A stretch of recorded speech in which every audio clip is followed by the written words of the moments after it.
عزیزان محترم، آج دنیا ہمیں بہانوں سے، ہیلوں سے، لالچ سے اپنی طرف کھینچ رہی ہے، نفس بھی، خواہشات بھی، اور یہ دنیا بھی، کہ کسی طریقے سے ہم اپنے امام سے دور ہو جائیں بس، کیونکہ امام ہی ہے جو اس کائنات کے سسٹم میں ہمیں وادی توحید میں لے کے جا سکتا ہے۔ ہم بغیر امام کے توحید تک نہیں پہنچ سکتے عزیزان محترم، مثلا ممکن نہیں ہے۔ اور یہ خدا نے سسٹم ایسا بنایا، خدا محتاج نہیں ہے کسی کا، خدا ہر چیز پر قادر ہے، لیسا کا مثل ہی ہے، لیکن اس نے سسٹم ایسا بنایا کہ میرے پاس آنا ہے تو زیارت جامع کبیرہ میں آپ پڑھتے ہیں باب توحید یہی ہے، سبیل اللہ یہی ہے، صراط مستقیم یہی ہے۔ اب یہ ہمیں اپنی زندگی میں ڈیفائن کرنا ہے کہ ہم اس صراط تک کہ جو ہمیں اللہ نے توفیق دے دی ہے، کیا ہم صحیح چل رہے ہیں کہ نہیں چل رہے۔ تو جہاں میں نے آپ کی خدمت میں چند دنوں میں بہرحال یہ ٹوٹی پھوٹی گفتگو میں جو بہرحال کہ ہم امام تک پہنچیں اور امام خود ہمارے وجود میں تحول پیدا کرتا ہے، بہرحال رکاوٹیں بھی ہیں اور اس کے علاوہ ہمارے پاس آپشن بھی ہیں۔ ایک چیز جو روایات جسے کہتی ہے کہ جو انسان کے قلب کو برباد کر دیتی ہے، وہ کیا ہے؟ وہ لمبی لمبی آرزوئیں ہیں، امیدیں، اور یہ آرزوئیں تب پیدا ہوتی ہیں جب انسان اس دنیا سے دل لگا لیتا ہے، جب انسان کو یہ یقین ہو جائے کہ اب اس نے مرنا نہیں ہے، ویسے مرنا نہیں ہے، اس کا وجود اس بات کا مطلب عقیدہ تو ہے کہ موت آئے گی، لیکن میں زندگی ایسے گزار رہا ہوں کہ جیسے مجھے موت نہیں آئے گی، میری آرزوئیں ایسی ہیں۔ رسول خدا حضرت محمد مصطفیٰ صلی اللہ علیہ وآلہ وسلم چاہتا ہے آپ شروع کریں اپنی خواہشات، اور یہ لمبی لمبی آرزوئیں کیسے پیدا ہوتی ہیں؟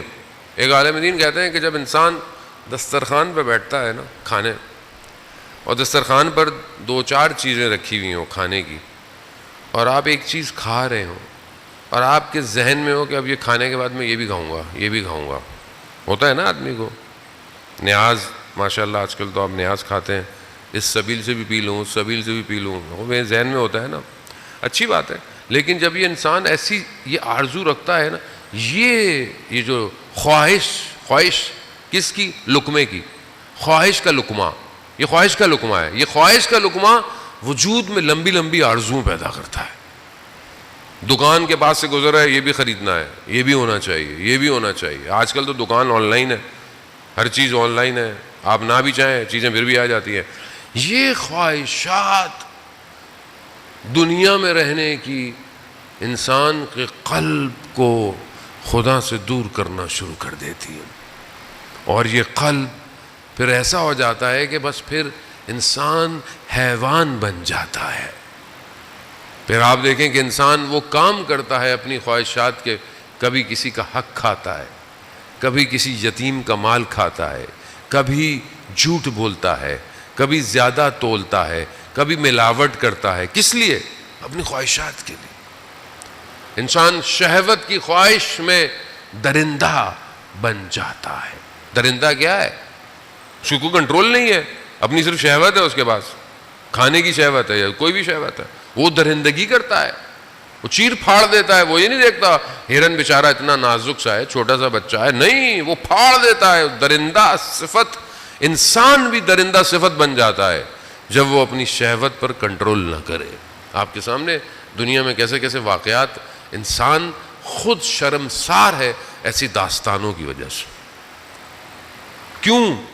کیونکہ انسان اپنی آرزوؤں پر، اور کیوں آرزویں؟ کیونکہ وہ اپنی زندگی کو سمجھتا ہے کہ یہی زندگی جو ہے وہ سب کچھ، مگر ایک دوسری طرف ایک شخص یہ آرزو لے کے بیٹھے، پروردگار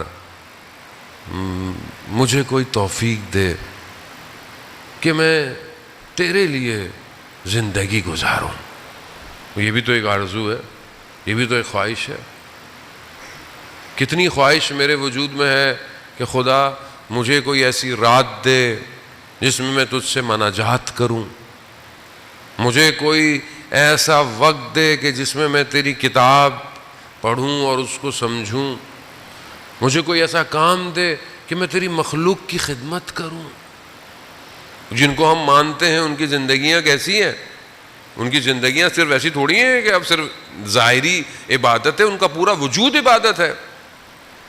مولا کائنات اپنے اتنے سخت شیڈیول میں ایک شخص حاکم ہو، اور حکومت میں بھی کیسی حکومت، کیسے لوگ، کہ امام خود کہتے ہیں کہ مجھے خون کا آنسو رلایا ہے لوگوں نے، تنہا کر دیا، اس کے باوجود رات کی تنہائی میں یتیموں کو کھانا کھلا رہے، فقیروں محتاجوں کو کھانا کھلا۔ کوئی چیز ایسی نہیں آئی کہ جب علی کی شب مخلوق خدا کے لیے نہ ہو۔ یہ ولایت ہے نا۔ ہماری زندگی میں ایسی کوئی شب ہے، ایسی کوئی خواہش ہے؟ میں تو عمل کی بات ہی نہیں کر رہا ابھی، میں تو صرف ابھی آرزوؤں پر ہوں۔ ایسی آرزو ہے پروردگار مجھے مال دے، مگر اس مال سے میں تیری راہ میں خیرات کروں۔ جب آپ مال دے تو بس میرے پاس ہی ہو۔ کم سے کم ایک شخص کے لیے، مومن کے لیے آرزو کیا ہونی چاہیے؟ روایات کہتی ہے نا کہ جو چیز اپنے لیے پسند کرو وہ اپنے بھائی کے لیے پسند۔ تو کبھی ہم نے اپنے بھائی کے لیے وہ پسند کیا جو مجھے خود کو پسند ہے؟ مطلب اپنے دل پہ ہاتھ رکھے، مومن بھائی نہیں کہہ رہا، سگا بھائی، سگے بھائی کے لیے پسند کیا آپ نے، کپڑے لینے گئے، شرٹ اچھی لگ گئی، چل یار بھائی کے لیے بھی لے لیتا ہوں، بھائی کے بچوں کے لیے لے لیتا ہوں۔ اندر سے آواز آئے گی انہوں نے کیا دیا ہے ہمارے بچوں کو آج تک؟ یا تو معاشرہ تو یہی ہے، معاشرہ تو مادہ پرست ہے، اتنا خطرناک مادہ پرست ہے کہ خیرات اور نیکی بھی نہیں کرنے دیتا۔ اللہ کی راہ میں بھی نوٹ نکال تو چھوٹا والا دے دو، ان کو کیا دے رہے ہو اتنے سارے پیسے بھائی، یہ ایسے 10 روپے دے دو کافی ہے، 10 روپے میں 100 روپے میں آتا گیا ہے بھائی آج کل۔ یعنی اتنا مادہ پرستی ہے، اللہ کی راہ میں بھی نفس دینے نہیں دیتا۔